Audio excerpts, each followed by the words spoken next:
Oke, selamat malam semuanya. Ya, ini FTOK edisi 30 Oktober 2022. Seperti biasa, malam ini kita akan berikan update market IHSG dan saham-saham yang sudah masuk di kolom komentar FTOK edisi terakhir 27 Oktober 2022. Ada beberapa saham dari Bapak Ibu semua yang sudah memberikan ide di kolom komentar.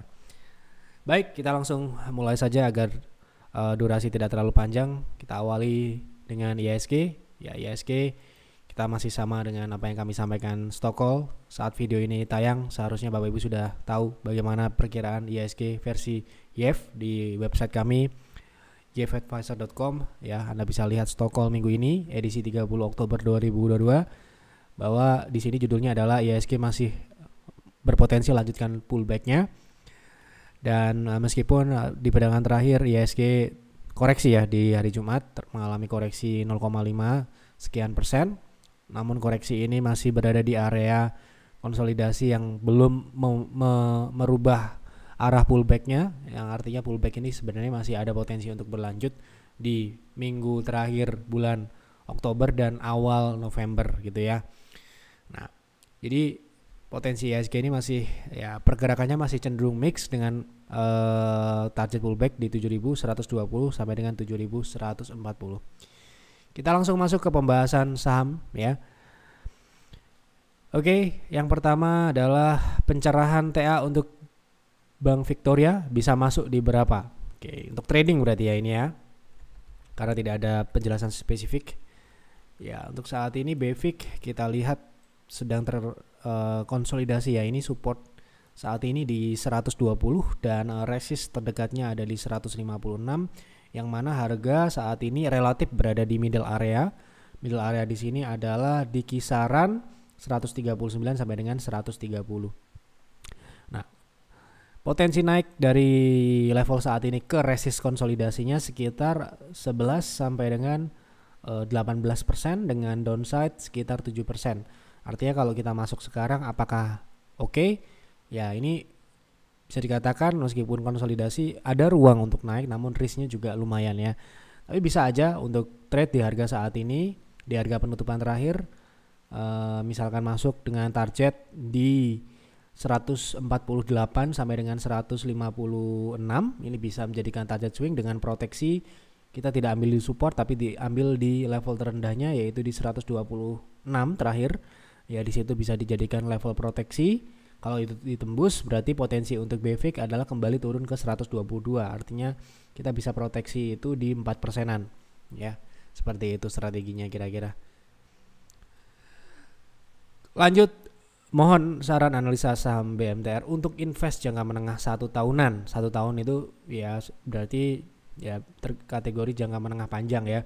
Apakah saat ini sudah waktunya untuk entry atau masih perlu wait and see dulu? Mengingat setelah sempat spike 470 bulan Juli kemarin, dan apakah koreksi sampai dengan saat ini masih memungkinkan untuk melanjutkan kenaikan dengan target di harga book value-nya di 800 setahun ke depan. Terima kasih. Oke. Kita coba lihat BMTR saat ini apakah dia dalam kondisi yang uptrend atau perlu menunggu gitu ya. Kalau misalkan kita memegang saham dalam jangka menengah, ya kita coba menggunakan chart weekly. Nah, untuk saat ini bisa Bapak Ibu lihat BMTR ini tepat di EMA 60 dan untuk weekly ya. Weekly-nya saat ini berada di area relatif support konsolidasi yang sangat panjang pernah dipertahankan ya. Ini sejak 2020 yang lalu. Setelah breakout dikonfirmasi ini adalah level resist yang penting. Setelah breakout terjadi kenaikan yang luar biasa ya. Artinya ini adalah level kuncinya. Kalau tujuan kita mau untuk long term atau jangka menengah lah ya, di harga saat ini sebenarnya sudah cukup ideal dengan proteksi yang juga minimal, relatif minimal. Kalau kita lihat di proteksinya saat ini di bawah EMA 60 misalkan di 270, itu bisa menjadikan level proteksi dengan target yang lumayan signifikan. Kalau kita lihat dari karakteristik dari saham BMTR ini, kalau sudah mengalami reversal untuk tren minor yang saat ini downtrend ya, tren minornya adalah downtrend, ini bisa mengalami kenaikan sekitar 35 sampai dengan 55% di 468. Untuk ke 800 kita perlu melihat dulu ya. Yang jelas saat ini berada di support. Kalau misalkan kita mau masuk, idealnya saat ini sudah terlihat bertahan ya. pun kalau misalkan gagal kita proteksinya cukup minimal gitu ya, di 270-an ke bawah ini. Jadi oke lah ya untuk saat ini. Baik, minta bantuan analisa Aisyah, rencana untuk swing apakah akan koreksi, kebetulan nyangkut di 185. Apa akan ke 200 kembali dalam waktu dekat jika turun lagi? Apakah sebaiknya cut loss? Oke, kita coba lihat apakah pullback dari Aisyah ini sudah mencapai targetnya. Jadi Aisyah sendiri ini target pullbacknya adalah EMA 60 dan ini ya 211 ini. Sebelumnya kita sudah share di Yeftok terakhir ya. Bapak Ibu bisa lihat ini ya. Di 213 212 nih ya. Jadi setelah mencapai level tersebut langsung dibawa turun. Ya, untuk saat ini saham ini memang sedang dalam fase koreksi ya. Nah, kita akan lihat kelanjutan kenaikannya ini apakah masih bisa berlanjut atau tidak. Bapak Ibu bisa cari analisa Aisyah terakhir di Telegram YF Advisor, kemudian ketikan Aisyah, nanti akan ketemu kapan kita terakhir membahas di edisi 10 Oktober. Ini Aisyah pembahasan nomor 3 ya. Jadi Bapak Ibu bisa langsung cari di Telegram @YF Advisor, lalu ketikan kode Aisyah. Nah, tanggal 10 Oktober ya, 10 Oktober itu di sini ya dengan target ini 212 tadi. Nah, saat ini harga sedang mengalami penurunan. Sejauh ini penurunannya masih dalam kategori yang wajar dan memang dari EMA 60 masih dipertahankan untuk daily-nya ya. Untuk daily saat ini masih dipertahankan. Saham ini mungkin akan meretest EMA 60 sebagai support selanjutnya. Ya, coba kita lihat apakah itu adalah 0,6 ya. Jadi 0,6 ini ada di 162 yang merupakan sebelumnya adalah resisten. Ya. Nah, ini ya. Ini kebetulan adalah resist yang sebelumnya. Jadi kemungkinan masih bisa turun lagi. Nah, kalau misalkan punya modal di harga 100 berapa tadi? 185 gitu ya. Saat ini lossnya sudah berada di 8%. Kalau kami sudah jelas pasti akan di cut loss di 5%. Tapi kalau misalkan sampai hari ini masih hold dengan potensi penurunan katakanlah akan mencapai 0,6 di 160-an itu di 12%. Kita akan paling tidak akan mengurangi, apalagi kalau diberikan kenaikan sedikit di 175 atau di 180, karena ini dalam proses mengalami penurunan ke 160 ini akan terjadi pullback minor. Ya, pullback minor ini bisa dikatakan bisa dijadikan untuk momentum untuk kurangi posisi yang terlanjur beli di harga yang cukup premium untuk saham Aisyah ini. So, jadi saat ini ya kalau saya nggak tahu nih, misalkan belinya adalah porsi maksimal kalau di PTR 15 PV, ya sekarang ini antisipasi dengan potensi penurunan tersebut bisa dikurangi 5 PV dulu, nanti kalau ada kenaikan dikurangi lagi 5. Nah, nanti setelah skenario turunnya ini terjadi di 160 kita bisa buyback lagi. Tentu saja dengan lot yang lebih besar gitu ya. Nah, karena ya berbeda kalau misalkan perhitungannya, kalau misalkan naik di 180 kita bisa jual, nanti kita gunakan modal tersebut untuk buyback di harga yang lebih rendah, dikatakanlah di target turunnya ini adalah 162 atau 160 ya. Seperti itu. Jadi saran kami kurangi sebagian kalau porsinya adalah besar, porsi maksimal ya. Kalau di kami memang 15 PV atau 15% dari portofolio itu sudah maksimal untuk per saham. Sehingga kalau kita memiliki posisi sebesar itu sudah kategori besar. Sehingga kalau misalkan kita punya posisi dan posisinya mohon maaf nyangkut, ya pasti kita akan exit, ya pasti akan exit atau kurangi gitu ya. Kalau misalkan kita memang katakanlah kebablasan gitu ya, tidak kita proteksi sebelumnya. Inilah ya, banyak yang istilahnya ya kita trading di saham apapun nggak masalah sepertinya. Akan baik-baik saja, akan aman-aman saja kalau kita disiplin ya. Bahkan di saham Aisyah pun kita kalau disiplin trading plan, misalkan kita batas 5% turun ya kita akan cut, itu kan akan baik-baik saja. Tetapi sekalipun Anda trading di saham blue chip, katakanlah Telkom, BRI ya, kita trading, kita tidak disiplin dengan proteksi ya, tetap akan ada potensi yang risiko itu tidak bisa kita kontrol ya. Yang kita harus batasi itu tadi, seperti ini misalkan contohnya.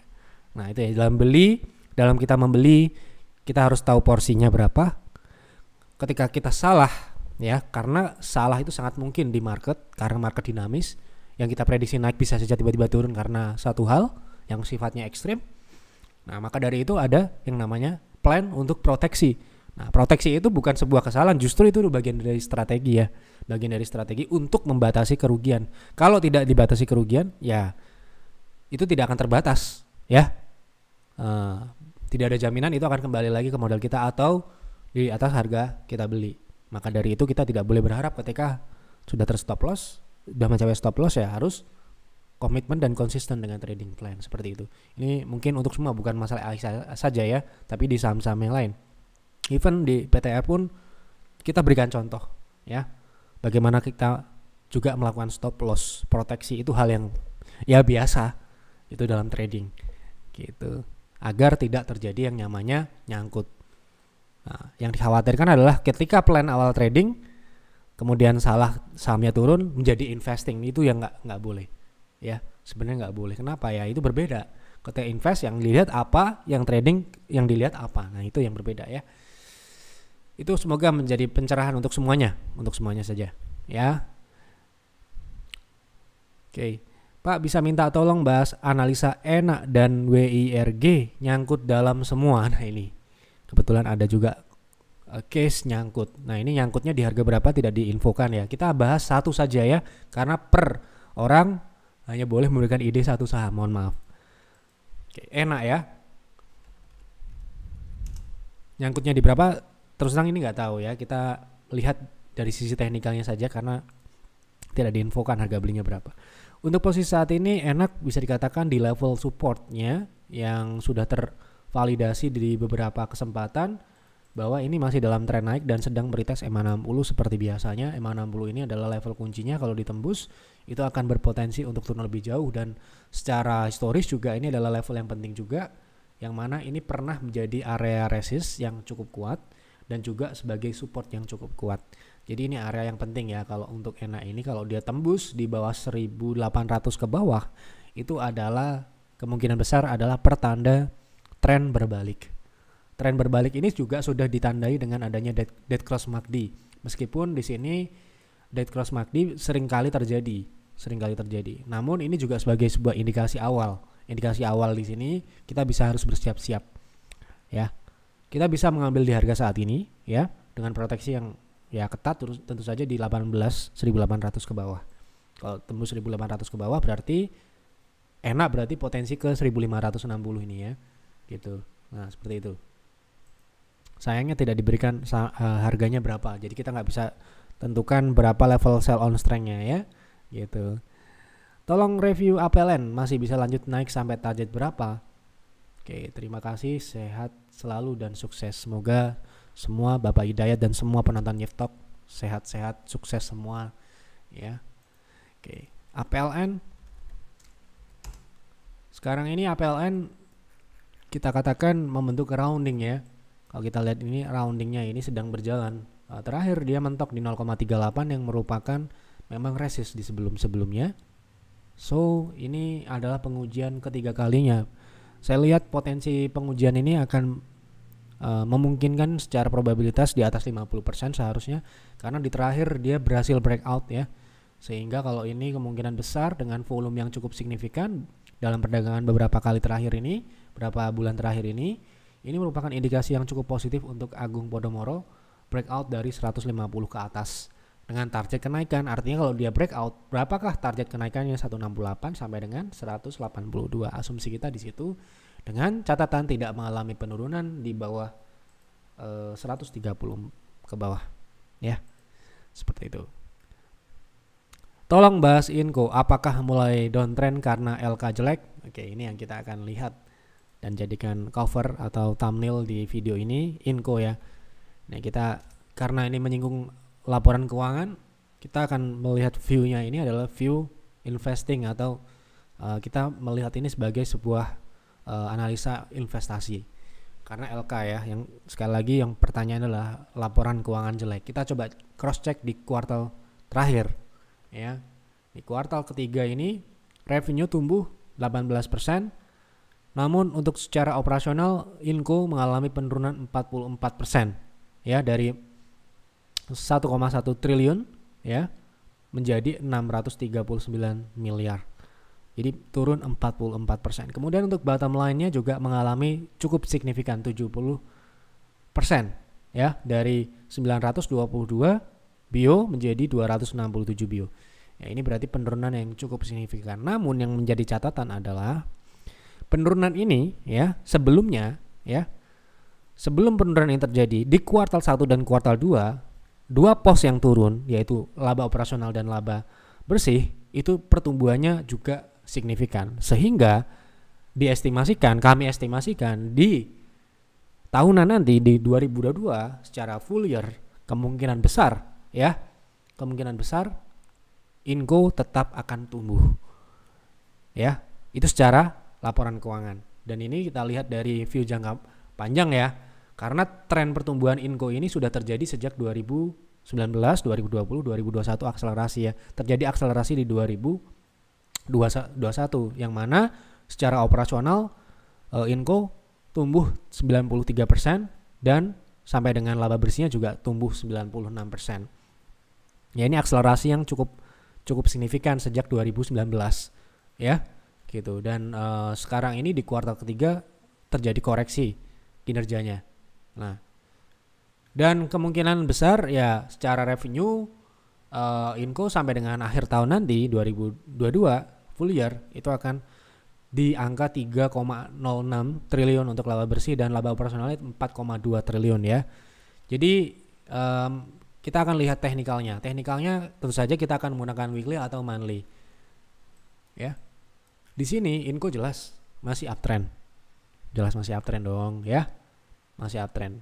Kita coba lihat tanpa candlestick. Nah, moving average-nya mengarah naik atau turun, Bapak Ibu bisa lihat sendiri. Oke.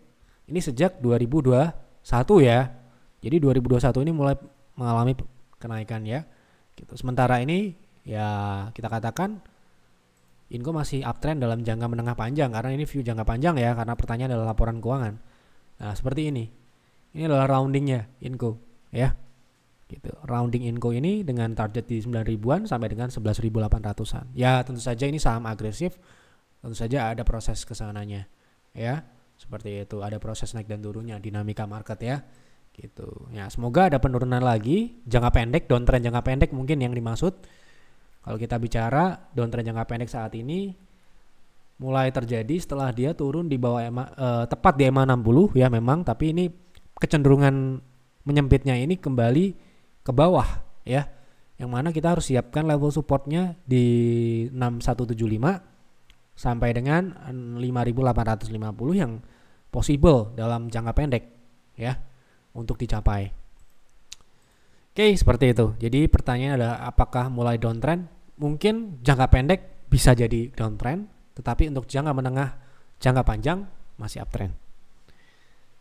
Mohon bahas Pegas karena gagal breakout 1945. Apakah masih potensi naik?